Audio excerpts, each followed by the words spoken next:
এই গরমে মন প্রাণ ঠান্ডা হয়ে যাওয়ার মতো একটা রেসিপি আপনাদের সাথে শেয়ার করব। এটা হচ্ছে মিষ্টি দই। আপনারা কিন্তু কম বেশি সবাই চিনে থাকতে পারবেন, এরকম একটা পারফেক্ট দই কিন্তু আপনারা ঘরে বসেই বানিয়ে ফেলতে পারবেন। এখানে হচ্ছে দই বানানোর জন্য আমি 5 লিটারের মতো দুধ নিয়ে নিছি। এখানে দিয়ে দিচ্ছি হাফ কেজির মতো চিনি।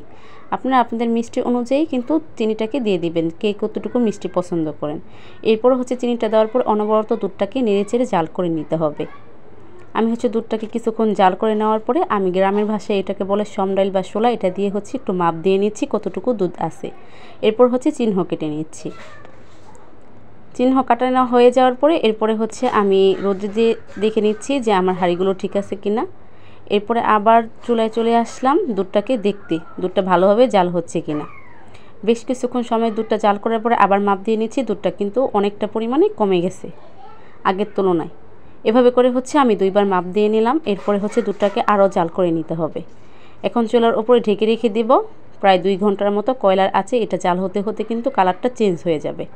2 ঘন্টা পরে ফিরে আসলাম, দেখুন কালারটা কিন্তু খুবই সুন্দর আসছে, দুধটা কিন্তু অনেকটাই কমে গেছে। আবার মাপ দিয়ে দেখিয়ে নিচ্ছি কতটা পরিমাণে দুধ কমে গেছে। আপনারা দেখলেই বুঝতে পারবেন একদম তলানিতে কিন্তু মাপটা চলে গেছে।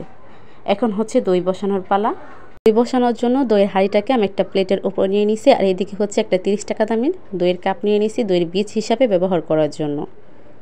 অর্ধেকটা পরিমাণে দিয়ে দিচ্ছি দইয়ের হাঁড়ির ভিতরে, আর অর্ধেকটা পরিমাণে রেখে দিচ্ছি। দইটা দেওয়া হয়ে যাওয়ার পরে এখন হচ্ছে হাত দিয়ে সুন্দরভাবে মেখে নিতে হবে। আর এই দইটা দেওয়ার কারণেই কিন্তু দইটা সুন্দরভাবে বসে, না হলে কিন্তু সুন্দরভাবে বসবে না। দইটা কিন্তু একদমই পাতলা হয়ে যাবে আর নড়বড় থাকবে।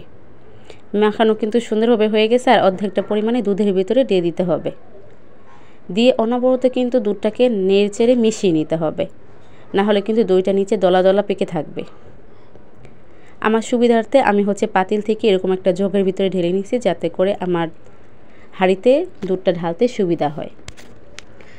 ঢালার সময় একটু খেয়াল করে ঢালবেন, যাতে করে উপরটা একটু ফেনা ফেনা হয়, তাহলে কিন্তু দইটা জমার পরে উপরটার ভিতরে সুন্দর একটা সরের মতো পড়বে, একদম দোকানের মতো। দইটা কিন্তু সুন্দরভাবে পাতা হয়ে গেল আমার। এখানেই কিন্তু ঢেকে নিতে হবে। আমি হচ্ছে একটা স্টিল প্লেট দিয়ে উপরটা ঢেকে নিচ্ছি। এরপর হচ্ছে আমি উপর দিয়ে মোটা যে কাঁথাটা ছিল, যেটার উপরে আমি দইটাকে বসাইতে চাইছিলাম, ওইটার উপরে দিয়ে ঢেকে নিচ্ছি সুন্দরভাবে। একদম আস্তে ধীরে আমি ঢেকে নিচ্ছি। সারা রাতের জন্য রেখে দিব। আপনারা চাইলে 5-6 ঘন্টা পরে উঠে নিতে পারেন। সকালে হচ্ছে এই যে দইয়ের লুক, আপনারা দেখুন কতটা সুন্দর হয়েছে, মাশাআল্লাহ। বিসমিল্লাহ বলে দইটা হচ্ছে কাটা শুরু করলাম।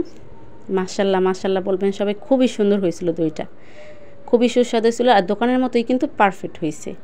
আপনারা চাইলে কিন্তু আমার এই ছোট্ট রেসিপিটা দেখে কিছু হলেও শিখতে পারবেন। আপনারা হচ্ছে ভুল হলে ঠিক করে দিবেন কমেন্ট বক্সে।